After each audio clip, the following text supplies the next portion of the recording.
بسم اللہ الرحمن الرحیم۔ آج حدیث کا درس 17۔ باب السلام، السلامۃ من الآفات بقراءۃ المعوذات۔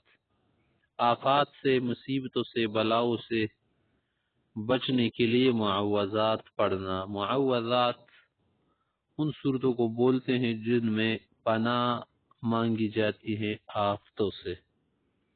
باب السلامت من الآفات بقراءة المعوذات، حدیث نمبر 29۔ پیاسی سند و بسند المتصل من قال اخبرنی الشیخ عبداللہ بن عقیل بن عبد الحق بن عبد الواحد الہاشمی، یہ سند جاری نیچ تک۔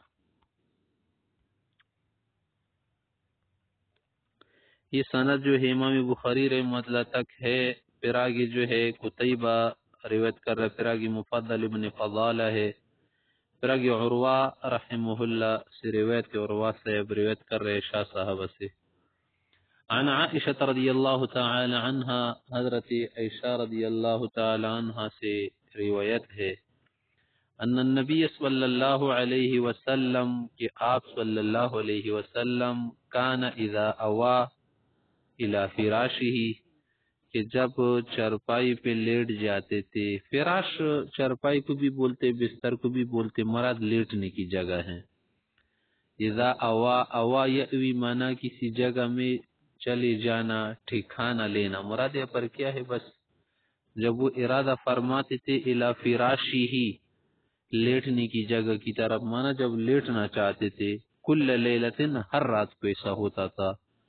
جمع کفیہ، دونوں ہتھیلیوں کو جمع کرتے تھے۔ ہتھیلی جمع کرنے کا کیا معنی ہے؟ دونوں ہتھیلیاں ملا کر جسے مٹھی لوگ بناتے ہیں کہ کھلی رکھے، ثم نفث فیہما، پھر اس میں پھونکتے تھے، فقرأ فیہما، ان دونوں ہتھیلیوں کے اوپر پڑھتے تھے، قل هو اللہ احد، ایک یہ صورت، قل اعوذ برب الفلق دوسری یہ صورت، تیسری وقل اعوذ برب الناس تیسری صورت پڑھتے تھے۔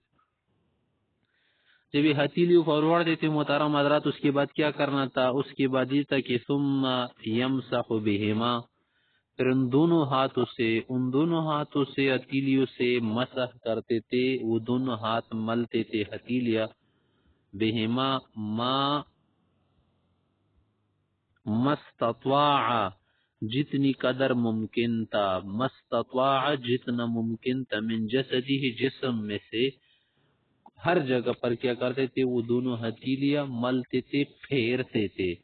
یبدأ بہما علی رأسہ، سر سے شروع کرتے تھے، ووجہ چہرے سے، وما اقبل من جسدہ جسم کے اگلے حصوں سے، جسم کا جو اگلا حصہ ہے نا، ایک تو پیٹ ہے، ایک ہے پیٹ والا حصہ۔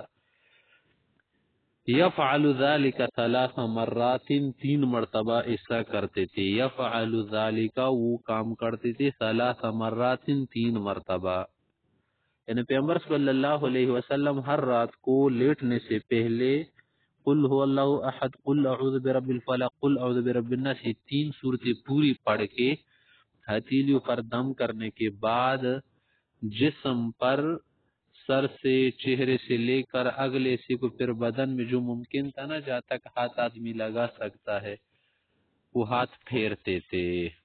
آگے حدیث نمبر 30 ہے محترم حضرات، یہ عبد الرحمن ابی بکر الملا سے روایت ہے،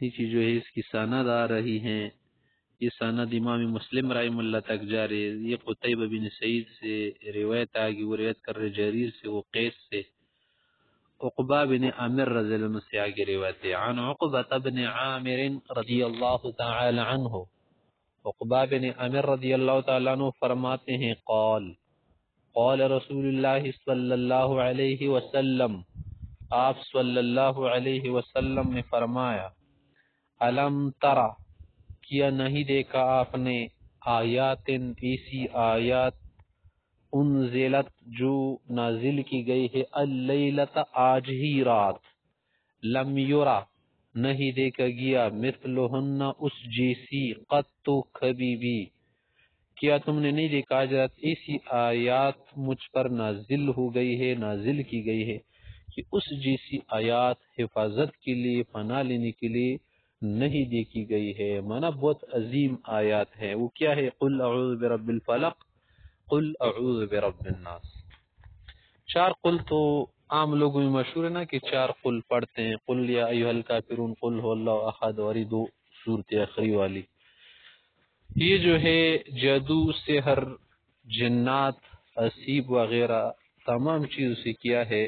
حفاظت کے لیے ہے۔ کسی بھی طرح کا جادو ہو یا کوئی اسیب وغیرہ، کسی بھی طرح کا اثر ہونے، جو گندی منفی اثرات ہیں، گندی چیزیں، ان سے بچاؤ کے لیے سب سے بہترین جو ہے بس یہی دو آخری صورتیں ہیں۔ جو شخص صبح شام یہ 3 مرتبہ پڑھے گا نا، جسم پر بھی پھیر سکتا ہے، ہاتھ وغیرہ دم کر سکتا ہے، تو یہ اس کے لیے حفاظت کا ذریعہ بنتی ہیں۔ یہ سب کیا ہے؟ جائز عمل، حدیث سے ثابت ہے، قرآن کریم میں بھی اسی لیے اتاری گئی ہے کہ آپ علیہ الصلوۃ والسلام پر جادو کیا گیا تھا، پھر اس کا خاتمہ جو ہے نا ان دو صورتوں کے ذریعے سے کیا گیا۔